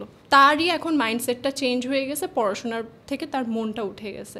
এই যে মাইন্ড ডাইভার্ট করা, ব্রেইন ওয়াশ করা, এগুলো খুব ইজিলি হচ্ছে, ছোট বাচ্চা তো তাদের তো ব্রেইন ওয়াশ করা খুবই ইজি, এরকম ব্রেইন ওয়াশ করে তাদের মাইন্ডটাকে ডাইভার্ট করে দেওয়া হয়। তারপর দেখা যায় অনেক সময় আমাদের সমাজের যে আশেপাশের যারা মানুষ, এই যে ছোট ছোট বাচ্চা, তরুণ তরুণী যারা থাকে, তাদেরকে হচ্ছে ডিমোটিভেট করার জন্য, সাপোজ সে ভালো রেজাল্ট করতে পারে নাই, তখনই রেজাল্ট খারাপ হয়েছে, পাশের থেকে একজন আইসা, তোমার মেয়ে তো হচ্ছে A+ পাইলো না, তোমার মেয়ে হচ্ছে তাহলে কী করবা, এটারে বিয়ে দিয়ে দাও, এটার দ্বারা কিচ্ছু হবে না। যখন একটা মেয়ে কারো কাছ থেকে এই কথাগুলা শুনবে, ওই মেয়ের মাইন্ডসেটটা আসলে কি হবে? সে তো, আপনি জানেন কিনা আমি জানি না যে সুইসাইডাল কেস এরকম কিন্তু অহরহ হচ্ছে। তা আপনি জিনিসগুলা কিভাবে দেখবেন যে এই জাস্ট কিছু মানুষের কথায় একটা মেয়ে সুইসাইড করে ফেলতেছে বা একটা ছেলেই সুইসাইড করতেছে, এটা তো মানে আমাদের করা উচিত না। একদমই করা উচিত না। সবারই মেন্টালি স্ট্রং হওয়া উচিত, এবং মেন্টালি স্ট্রং আপনি তখনই হতে পারবেন যখন আপনি একটা মাইন্ডসেট করে রাখবেন যে আমি আসলে আমার লাইফে কী চাই। নো ম্যাটার আমি ফেল করলাম বা কী করলাম, আমি কী চাই আমার লাইফে। আমি জানি আমার ট্যালেন্ট কতটুকু, কনফিডেন্স থাকা লাগবে নিজের প্রতি, পজিটিভ থিঙ্কিং থাকা লাগবে, ডিসিপ্লিনের মধ্যে যদি সেই মানুষটা চলে, সে যদি ফেলও করে, পরবর্তীতে পরীক্ষা দিয়ে আমি আবার পাশ করতে পারবো, সেই মেন্টালিটি তার থাকা লাগবে। আশেপাশের মানুষ, আমি বলবো যে আশেপাশের মানুষকে হচ্ছে, যে মানুষ এক্সিস্ট করছে, এই জিনিসটা ভুলে যাওয়া উচিত আমাদের সবার।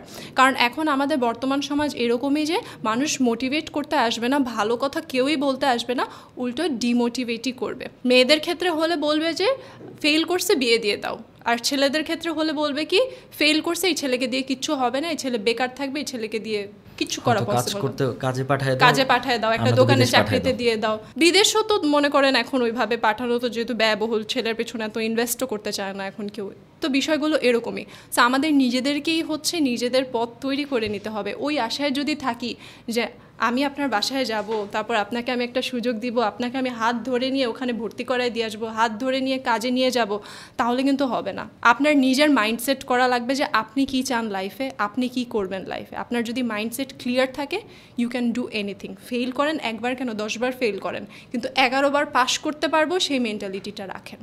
দেখেন, আপনি হচ্ছে এখানে মাইন্ডসেট কিংবা হচ্ছে ব্রেন ওয়াশের কথাগুলো বললেন, আমি জানি না এটা আপনি মনে করেন কি না।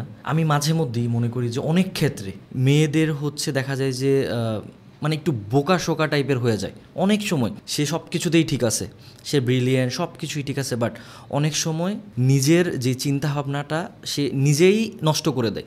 মানে অনেক সময় হচ্ছে যে এমন হয় যে ভাব ধরে যে সে বোকা হয়ে গেছে। আমি কেন এই কথাটা বললাম, কারণ বর্তমানে সবচেয়ে বেশি সাইবার ক্রাইমের শিকার হচ্ছে কিন্তু মেয়েরা, তাদের অজান্তেই হয়ে যাচ্ছে। এইটা কিন্তু কেউ কল্পনা করতে পারতেছে না। আমি এই জন্য বোকা বললাম, কারণ মেয়েরাই কিন্তু এটার ভুক্তভোগীটা সবচেয়ে বেশি হচ্ছে।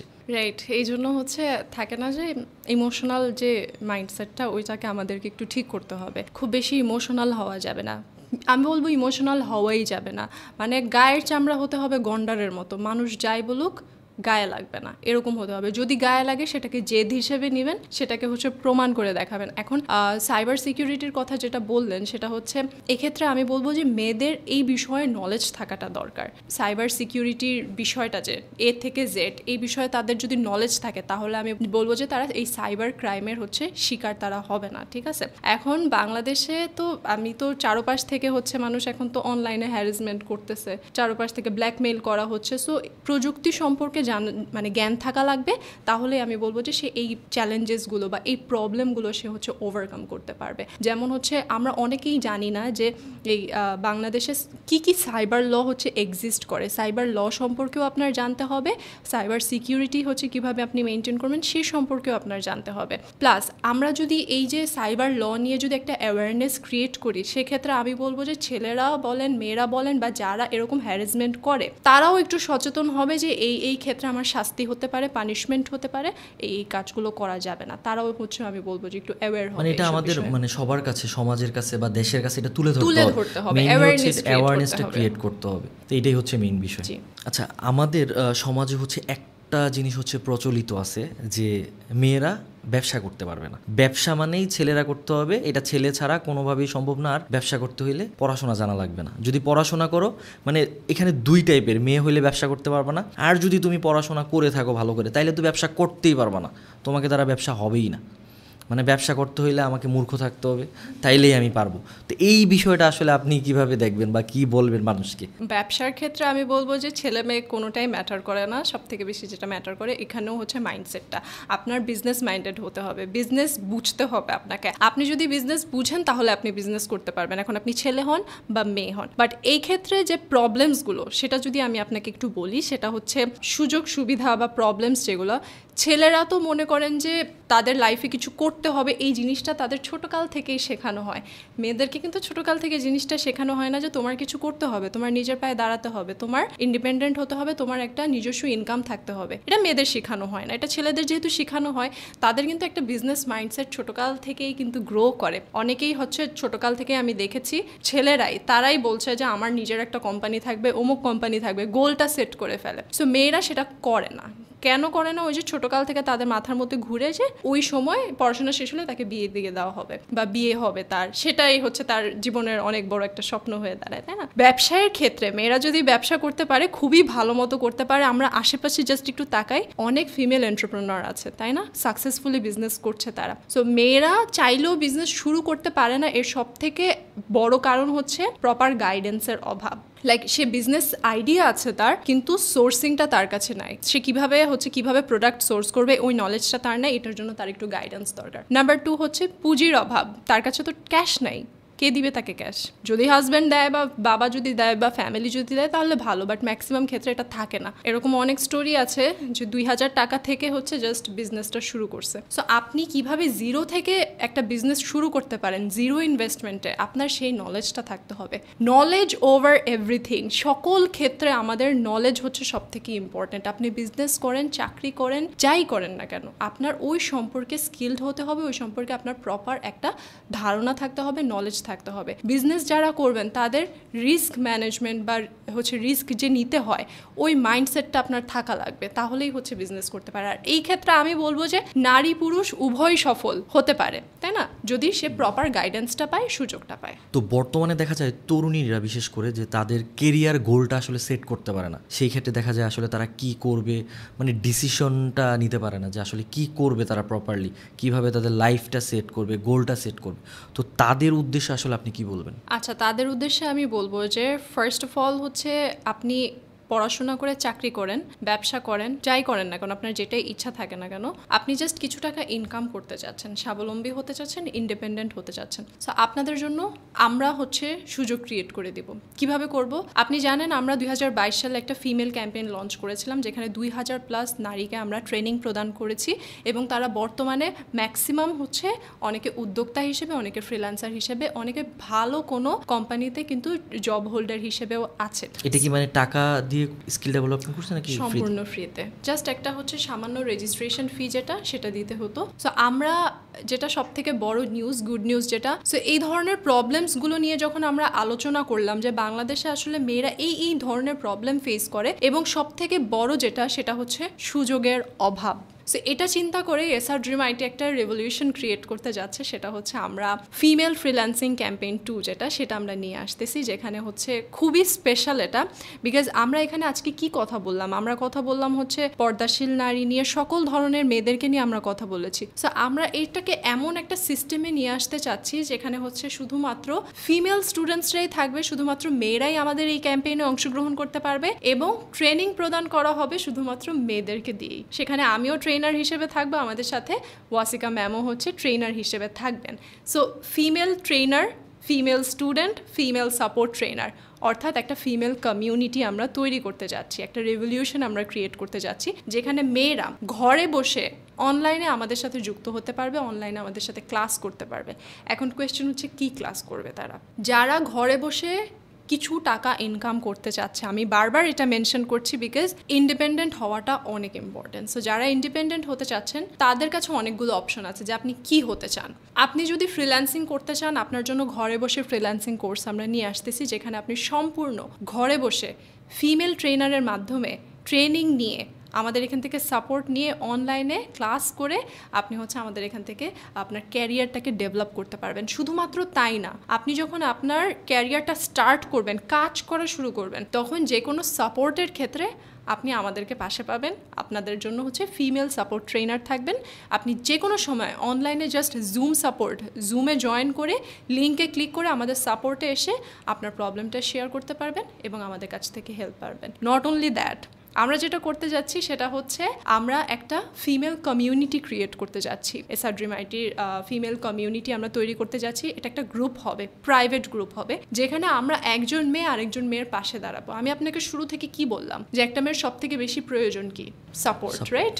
সো আমরা একজন আরেকজনের পাশে দাঁড়াবো, একজন আরেকজনের সাপোর্ট হিসেবে আমরা হচ্ছে নিজেকে তৈরি করব, ঢাল হিসেবে তাদের পাশে দাঁড়াবো। অর্থাৎ ফর এক্সাম্পল, আপনি একটা বিজনেস শুরু করছেন, অথবা আমার হচ্ছে একজন আপু একটা বিজনেস শুরু করছেন, সে তার বিজনেসটা হচ্ছে আমাদের সাথে শেয়ার করলো, তার পেজে এই প্রোডাক্টস আছে, সেখানে একটা কমিউনিটি তো আপনি জানেনই হচ্ছে কত মেম্বার্স হতে পারে, তাই না? সো ওই মেম্বার্সগুলো তাকে সাপোর্ট করবে, ওখান থেকে সে পোটেনশিয়াল কাস্টমারও পেতে পারে, তার সেলও বাড়তে পারে, তার একটা অর্গ্যানিক রিচও হলো, কোনো প্রবলেমে পড়লে হচ্ছে সে ওই সাপোর্টটাও আমাদের কাছ থেকে কিন্তু সে পেয়ে যাবে।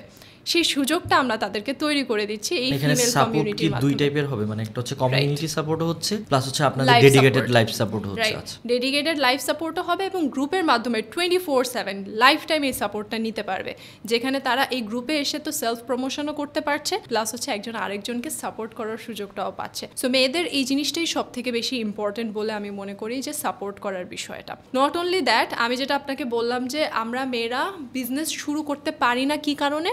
গাইডেন্সের অভাবে অথবা ক্যাপিটালের অভাবে। সো যারা বিজনেস করতে চায় তাদের জন্য আমরা নারীদের জন্য অনলাইন বিজনেস একটা কোর্স নিয়ে আসতেছি, যেখানে তারা জিরো ইনভেস্টমেন্টে কিভাবে বিজনেস স্টার্ট করতে হয় সব কিছু এখানে দেখানো হবে। নট অনলি দ্যাট, আমি আপনাকে এই পডকাস্টে এটাও বলেছি যে মেয়েদের গাইডেন্সের অভাব, প্লাস তাদের হয়তো আইডিয়া আছে, নলেজ আছে, বাট প্রোডাক্ট সোর্সিং কিভাবে করবে সেটা তারা জানে না। ট্রাস্ট মি, আমাদের এই কোর্সটা এমনভাবে সাজানো হয়েছে আপনাকে আর কারো কাছে কোথাও যেতে হবে না। আপনি জাস্ট এখান থেকেই প্রপার নলেজ পেয়ে যাবেন।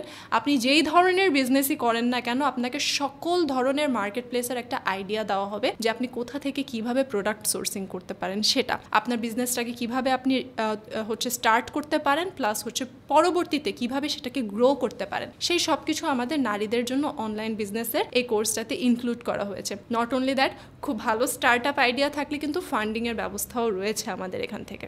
এখন দেখা যায় বর্তমান বাংলাদেশে যে সবচেয়ে বড় যে প্রবলেমটা সেটা হচ্ছে ইংলিশ। যে আমাদের বাংলাদেশে, আমি যেটা হচ্ছে কিছুদিন আগে একটা আর্টিকেলে দেখছিলাম যে আমাদের দেশে মেধাবী আছে, সবাই আছে, বাট ফ্রিল্যান্সিং সেক্টরটাকে হচ্ছে বিলিভ করতে পারে না। যদি মেধাবীরা এটার সাথে হচ্ছে কানেক্টেড হইতে পারতো, তাহলে ফ্রিল্যান্সিংয়ে আমাদের ভালো একটা রেজাল্ট আসতো। আবার সেই ক্ষেত্রে দেখা যায় যে মেয়েরা দেখা যায় অনেক ক্ষেত্রে ইংলিশটা শিখতে চায় না, অনেকেই বা দেখা যায় স্কুল কলেজে যারা পরে ওই ঝরে যাওয়ার পরে আর এইটা নিয়ে কাজ করে না, তো তাদেরকে আপনারা আসলে কি সুবিধা দিবেন? আচ্ছা, এখানে ইংলিশের যে বিষয়টা, ইংলিশ কি, ইংলিশ আসলে একটা গ্লোবাল ল্যাঙ্গুয়েজ, তাই না? এটা আমাদের সবারই কিন্তু জানা প্রয়োজন। স্কুল কলেজে যেটা হয় সেটা হচ্ছে এত মোটা একটা বই দিবে, ওই বইটা পড়ো, গ্রামার পড়ো, লিখো, 4টা এক্সারসাইজ দিবে, ওটা করো। কেন, কিভাবে কি করতেছিস কিছুই বোঝানো হয় না, প্র্যাকটিক্যালি এক্সাম্পল থাকে না। সো ওইভাবে আমরা আসলে স্কুল কলেজে শিখে আসি নাই, যার কারণে আমাদের কমিউনিকেশনটা আসলে এত স্ট্রং না। সো আমাদের যে ইংলিশ কোর্সটা, এটা আপনারকে যেমন হচ্ছে রাইটিং, তেমন হচ্ছে স্পিকিং, তেমন হচ্ছে আপনার কমিউনিকেশন স্কিলটাকে স্ট্রং করবে। সো এসআরড্রিমআইটি, আমি তো হচ্ছে ইংলিশ প্রোগ্রাম ইনস্ট্রাক্টর। এসআরড্রিমআইটিতে আমি এই পর্যন্ত হচ্ছে 4000+ স্টুডেন্টদেরকে ট্রেনিং প্রদান করেছি ইংলিশ কমিউনিকেশনের উপর। সো আমাদের এই কোর্সে হচ্ছে যেটা মেইন টার্গেট থাকে সেটা হচ্ছে আপনার কমিউনিকেশনটাকে স্ট্রং করা, যেহেতু এটা গ্লোবাল একটা ল্যাঙ্গুয়েজ। আর আপনি যেটা বলছেন যে মেয়েদের ক্ষেত্রে আগ্রহটা কম থাকে, আগ্রহটা কম থাকে এটা ছেলে মেয়ে উভয়ের ক্ষেত্রে। কেন আগ্রহ কম থাকে? বিকজ হচ্ছে ইন্টারেস্ট পায় না। আমরা যে কোনো কিছু শিখতে গেলে যদি আমাদের কাছে ইন্টারেস্টিং না লাগে, আমরা কেন শিখবো সেই জিনিসটা? সো আমার এই কোর্সে আপনারা বোর্ড হবেন না, বিষয়টা হচ্ছে এটা। সো ওইভাবে আসলে সেট করা হয়েছে যে যখন আমরা প্র্যাকটিক্যাল প্রবলেমসগুলো দেখবো, সেগুলো দেখে যখন আমরা সলভ করবো, তখন আমাদের কাছে এই জিনিসগুলো বোরিং লাগবে না এবং শেখার আগ্রহটা ওখানেই তৈরি হবে আমাদের। সবচেয়ে বড় কথা হচ্ছে মানে ইংলিশটা হচ্ছে ফ্রিল্যান্সিং এর জন্য সবচেয়ে বেশি ইম্পর্টেন্ট, কারণ অনেক ইম্পর্টেন্ট। ক্লায়েন্ট কমিউনিকেশন করার জন্য হচ্ছে আপনার ইংলিশটা জানাই লাগবে সকল ক্ষেত্রে। এখন হচ্ছে আপনার ইংলিশ বিজনেস করেন, বিজনেসের ক্ষেত্রেও আপনি যদি বাইরে থেকে প্রোডাক্ট সোর্সিং করেন, আপনার কিন্তু ইংলিশ ল্যাঙ্গুয়েজটা আপনার জানা থাকতে হবে। আপনি ফ্রিল্যান্সিং করেন, ক্লায়েন্টের সাথে কমিউনিকেট করবেন, আপনার ইংলিশ জানা থাকতে হবে। প্লাস আশেপাশে হচ্ছে এখন রেগুলার লাইফে সবাই কিন্তু ইংলিশটা চর্চা করে। সো আপনি যদি নিজেকে এই স্কিল থেকে পিছিয়ে রাখেন, তার মানে আপনি অনেকগুলো মানুষ থেকে পিছিয়ে আছেন। সো এই স্কিলটা আমাদের মাস্ট ডেভেলপ করতে হবে। হ্যাঁ, তারপর দেখা যায় যে বিজনেসের কথা বলেন, আপনি যেহেতু একজন উদ্যোক্তা, আপনার কন্টেন্টগুলো তো আপনি নিজেই বানান, তাই না? তো এখানে যারা আসলে বর্তমানে আমি যেটা দেখে আসছি, নারী হোক কিংবা পুরুষ হোক, তো সবাই হচ্ছে দেখা যায় বিজনেস যদি করতে যায়, তার কন্টেন্টগুলো ট্রাই করে যে সে নিজে করার। সেক্ষেত্রে একটা কস্ট বেঁচে যাচ্ছে, তার কোনো আলাদা কোনো কন্টেন্ট ক্রিয়েটর লাগতেছে না বা মার্কেটিংয়ের জন্য আলাদা কোনো টিম লাগতেছে না, সে নিজেই তার কন্টেন্টটা ক্রিয়েট করতেছে। তো এই ক্ষেত্রে আপনারা কি মানে এরকম কোনো সুযোগ তাদেরকে দিবেন কিনা যে কন্টেন্ট ক্রিয়েশন বা এগুলা কিছু করার? আচ্ছা, সো এখানে যেটা বললেন, এখানে পার্সেন্টেজটা অনেক কম, যে নিজের বিজনেসের কন্টেন্ট নিজে তৈরি করে, এটার পার্সেন্টেজটা এখনও অনেক কম। এখনও মানুষ এটাকে অ্যাডাপ্ট করতে পারে না, বিকজ সবাই আসলে কন্টেন্ট ক্রিয়েশনটা পারে না। ম্যাক্সিমাম ক্ষেত্রেই সবাই আমি বলবো যে পারে না, অ্যাঙ্গেল বুঝে না, প্রেজেন্টেশন বুঝে না, কীভাবে প্রেজেন্ট করতে হয় সেই বিষয়গুলো বুঝে না। তো যার ফলে তারা আসলে ব্র্যান্ড প্রমোটারদের কাছে যায়, তখন এটা একটা কস্টলি হয়ে যায়। স্পেশালি হচ্ছে যারা স্টার্ট আপ করে, একদম শুরুর দিকে, তাদের জন্য এটা একদম ব্যয়বহুল হয়ে যায়, একটা আলাদা একটা কস্ট এটা। সো সেক্ষেত্রে আমি বলবো আপনি যদি নিজের ব্র্যান্ডিং করতে পারেন, নিজের বিজনেসের কন্টেন্ট ক্রিয়েটার আপনি, ব্র্যান্ড অ্যাম্বাসেডর আপনি, ব্র্যান্ড প্রমোটার আপনি নিজে, তাহলে জিনিসটা খুব ভালো হয় না? বেস্ট হয়, রাইট? সো এই জন্য আমরা যেটা চিন্তা করলাম যে বিজনেসের সাথে আসলে কন্টেন্ট ক্রিয়েশন যে কোর্সটা, এটা কন্টেন্ট ক্রিয়েশন যেটা, সেটা খুবই কানেক্টেড। এই জন্য আমরা how to become a content creator এই কোর্সটাও আমরা লঞ্চ করতেছি। কেন লঞ্চ করতেছি? কারণ আমার পোস্টেও, আমার হচ্ছে ভিডিওজেও হচ্ছে অনেকে কমেন্ট করে যে আপু, আমি তো হচ্ছে একটা চুরির বিজনেস শুরু করেছি, চুরি যেটা ব্যাঙ্গলস, চুরির বিজনেস শুরু করেছি, কিন্তু আমার ভিডিওসে ভিউজ আসছে না। তো আমি সাথে সাথে তার প্রোফাইলটা ভিজিট করলাম, তার আসলে ক্যামেরা অ্যাঙ্গেলে প্রবলেম আছে, তার কন্টেন্টে প্রবলেম আছে, যে কন্টেন্ট মানুষ পছন্দ করে ওইভাবে সে কন্টেন্টটা ক্রিয়েট করতে পারে না, যার কারণে সে আসলে কাস্টমার পর্যন্ত পৌঁছাতে পারছে না, অর্গ্যানিক রিচটা তার হচ্ছে না। সো এই জন্য একটা প্রপার গাইডেন্স প্রয়োজন। সো যারা নিজের একটা ছোট্ট একটা বিজনেস শুরু করতে চাচ্ছে, যেটাকে গ্রো করার চিন্তাভাবনা আছে, হতে পারে সেটা ক্লোদিং বিজনেস, হতে পারে সেটা আপনার জুয়েলারি বিজনেস, হতে পারে সেটা ফুড বিজনেস, কেকের বিজনেস, বেকিং বিজনেস, সো সেগুলোর যে কন্টেন্টগুলো, সেগুলো কিভাবে মেক করবে বা নিজেকে একজন কন্টেন্ট ক্রিয়েটর হিসেবে কিভাবে প্রতিষ্ঠিত করতে পারে, এই সব কিছুর জন্য আমরা SRDreamIT how to become a content creator কোর্সটা নিয়ে এসেছি। এটাতে জয়েন করলেই হচ্ছে শুধুমাত্র যে আপনি নিজে আপনার বিজনেসকে প্রমোট করার জন্য কন্টেন্ট ক্রিয়েটর হবেন সেটা না, নিজেকেও আপনি কন্টেন্ট ক্রিয়েটর হিসেবে প্রতিষ্ঠিত করতে পারেন। এবং এখন তো মেয়েদের সংখ্যাটা বাড়ছে কন্টেন্ট ক্রিয়েশনে, মেয়েরাই কিন্তু ম্যাক্সিমাম কন্টেন্ট ক্রিয়েটর, তাই না? সো আপনি একটা টার্গেট নিয়ে হচ্ছে কিভাবে কন্টেন্ট ক্রিয়েট করতে পারেন। লাইক অনেকে বুঝে না, কন্টেন্ট তো মেক করব, কিন্তু কি কন্টেন্ট মেক করব, অডিয়েন্স কি পছন্দ করবে, এই সব কিছু বিষয় আমাদের এই কোর্সে আলোচনা করা হবে। তারপরে এখানে কিন্তু আরও একটা জিনিস চলে আসে, যখন আপনি কন্টেন্ট ক্রিয়েশন করতে যাবেন, স্ক্রিপ্টের একটা বিষয় চলে আসে। এখানে কিন্তু ফ্রিল্যান্সিংয়ে স্ক্রিপ্ট রাইটিংয়ের কিন্তু ভালো একটা ডিমান্ড আছে। তো চাইলেই কিন্তু সে জাস্ট আপনার কাছে কন্টেন্ট ক্রিয়েশন হয়তো বা একটা কোর্স করলো বা শিখলো, ওইখান থেকে নিজের একটা স্কিল ডেভেলপমেন্ট কিন্তু নিজেই করে ফেলতেছে স্ক্রিপ্ট রাইটিংয়ের উপর। তো এইটাও কিন্তু একটা ভালো একটা জিনিস। নট অনলি দ্যাট, এখানে হচ্ছে যখন আপনি কন্টেন্ট ক্রিয়েট করবেন, ফর এক্সাম্পল ক্যামেরার সামনে আপনি বসলেন, আমরা কিন্তু সবাই কথা বলতে পারি না ক্যামেরার সামনে, এই বিষয়টা তো আছে, জড়তা কাজ করে আমাদের। সো এটার জন্য আমাদের যেটা প্রয়োজন, যে স্কিলটা ডেভেলপ করা, সেটা হচ্ছে আমাদের স্পিকিং যে প্র্যাকটিসটা, পাবলিক স্পিকিংয়ের যে বিষয়টা। অনেকে আমাকে জিজ্ঞেস করে যে আপনি কিভাবে হচ্ছে সেমিনারে স্পিকার হিসেবে গেলেন, আপনি কিভাবে হচ্ছে আপনার কনফিডেন্সটা ধরে রাখলেন, আপনি কিভাবে এতগুলো মানুষের সামনে স্পিচ দিলেন। সো এটার জন্য সবথেকে বেশি ইম্পর্ট্যান্ট হচ্ছে প্রেজেন্টেশন স্কিল। আপনি বিজনেস করলে আপনার প্রেজেন্টেশন স্কিল লাগবে, আপনি ফ্রিল্যান্সিং করলেও আপনার প্রেজেন্টেশন স্কিল লাগবে, অ্যান্ড হচ্ছে কন্টেন্ট ক্রিয়েশনের ক্ষেত্রে আপনার public speaking and presentation skill দুইটাই খুবই ইম্পর্ট্যান্ট। কারণ আপনি কিভাবে প্রেজেন্ট করছেন সেভাবেই কিন্তু আপনার কাছে হচ্ছে কি কাজ আসবে।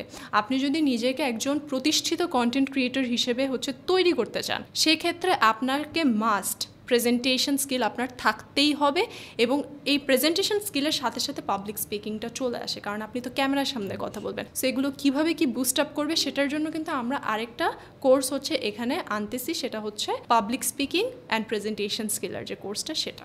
দেখা যায় যে বর্তমানে আমাদের দেশে যে আইটি সেক্টরগুলোতে বিভিন্ন সময় স্টুডেন্টরা বিভিন্নভাবে প্রতারিত হয়, যার জন্য অনেকেই ফ্রিল্যান্সিংকে তাবিজ বিক্রেতা বলে, আদার্স অনেক কিছু বলে। তো সেই ক্ষেত্রে স্টুডেন্টরা কেন এসআর ড্রিম আইটিকে আসলে চুজ করবে, এসআর ড্রিম আইটির আসলে বিশেষত্বটা কি? সো এখানে যে বিশেষত্ব, সেটা আমি বলবো যে একটা তো বলে শেষ করা যাবে না, আমরা অনেক বিশেষত্ব আছে আমাদের। তার মধ্যে সবথেকে বড় যে নতুন উদ্যোগ আমরা নিয়েছি, সেটা হচ্ছে ফিউচার লিডার হান্ট 2025। সো এখানে আমরা এই ক্যাম্পেইনে যারা জয়েন করবে, আমাদের টার্গেট হচ্ছে আমরা 10,000 নারীর জন্য একটা কর্মসংস্থান বা কর্মক্ষেত্র তৈরি করে দিব, তাদেরকে হচ্ছে স্কিলড করব এই সেক্টরে, বিভিন্ন সেক্টরে আমি যেগুলোর কথা বললাম। এর পাশাপাশি আমরা 500 জন ফিমেলদেরকে হচ্ছে ফিউচার লিডার হান্ট 2025-এ অংশগ্রহণ করার সুযোগ দিচ্ছি। সো ফিউচার লিডার হান্ট 2025-এর যে বিষয়টা, সেটা হচ্ছে আমরা এখানে ইন্টার্নশিপ অপরচুনিটি দিব 500 জনকে।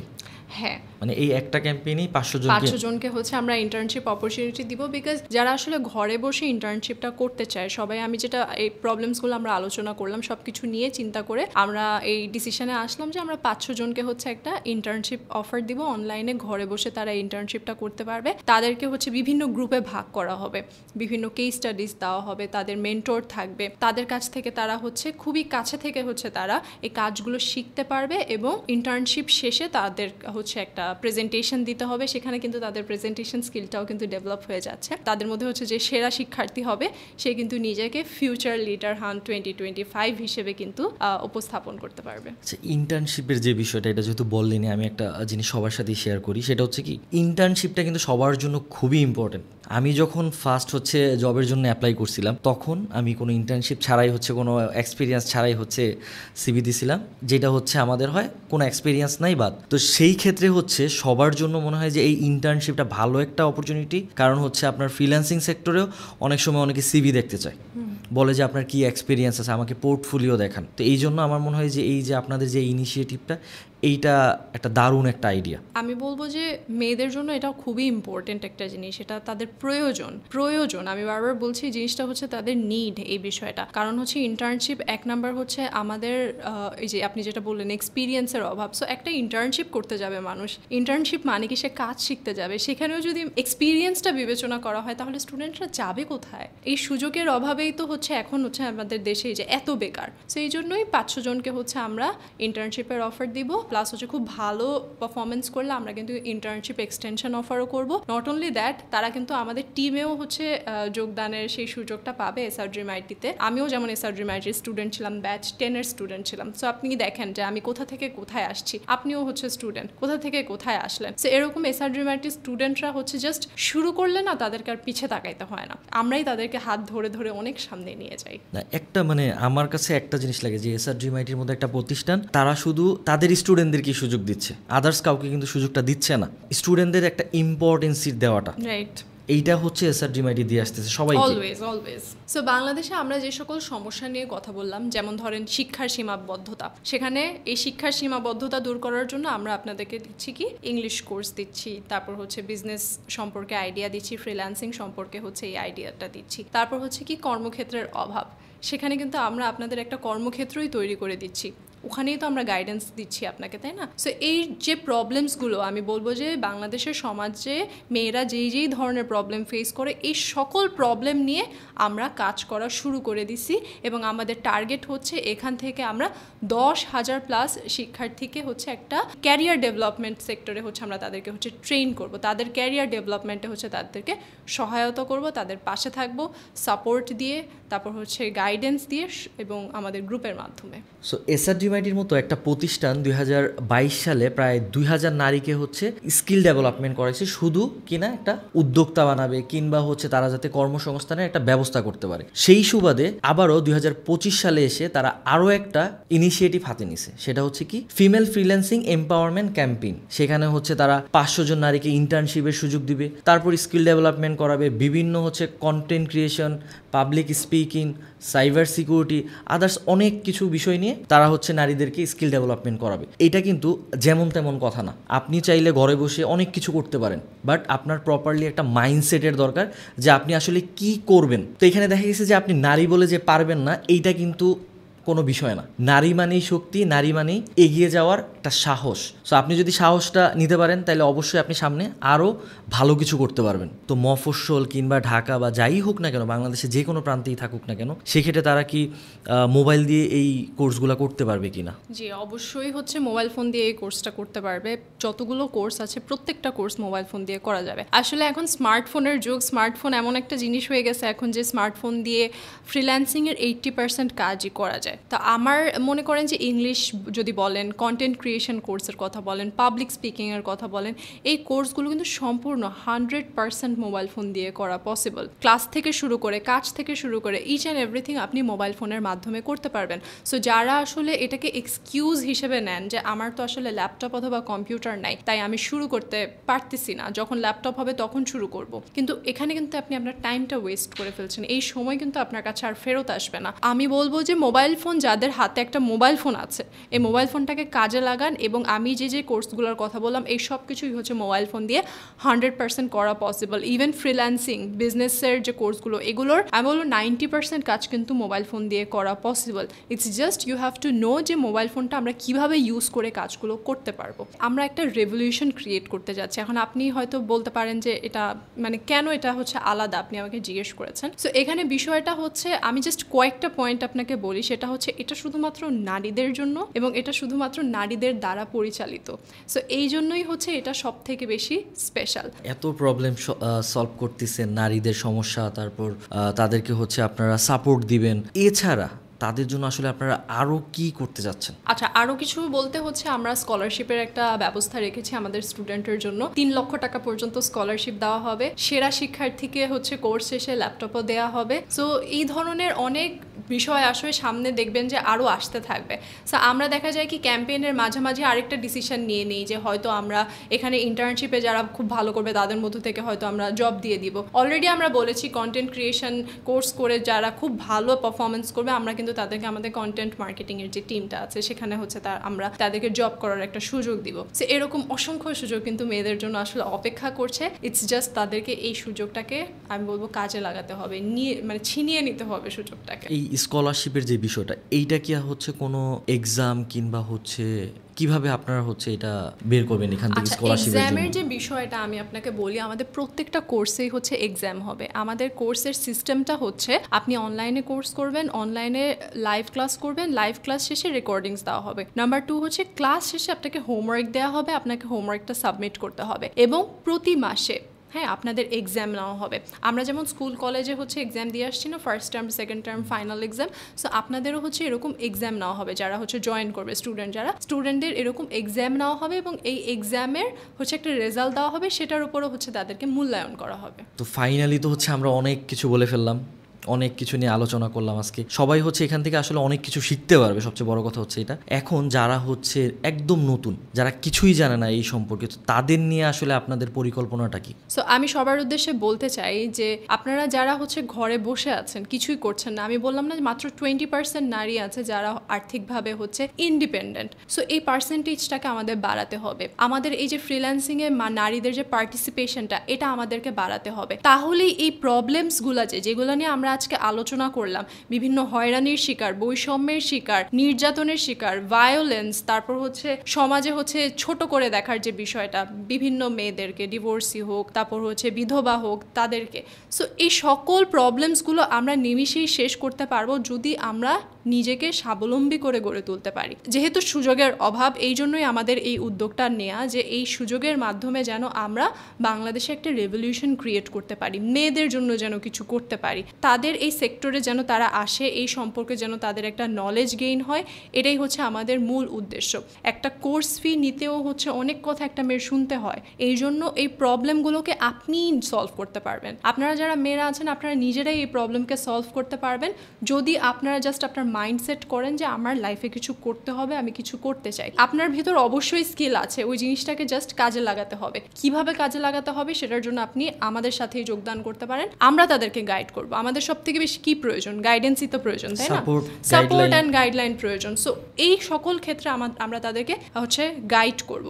এবং আমরা জাস্ট চাই বাংলাদেশ থেকে এখন যে প্রবলেমসগুলো আছে, এই প্রবলেমসগুলো দূর হয়ে যাক এবং নারী পুরুষ সবাই যেন সমানভাবে এই দেশটাকেও আমরা এগিয়ে নিয়ে যাই, সমাজকেও এগিয়ে নিয়ে যাই এবং নিজের পরিবারটাকেও যেন আমরা এগিয়ে নিয়ে যাই। এটাই আমাদের মূল উদ্দেশ্য।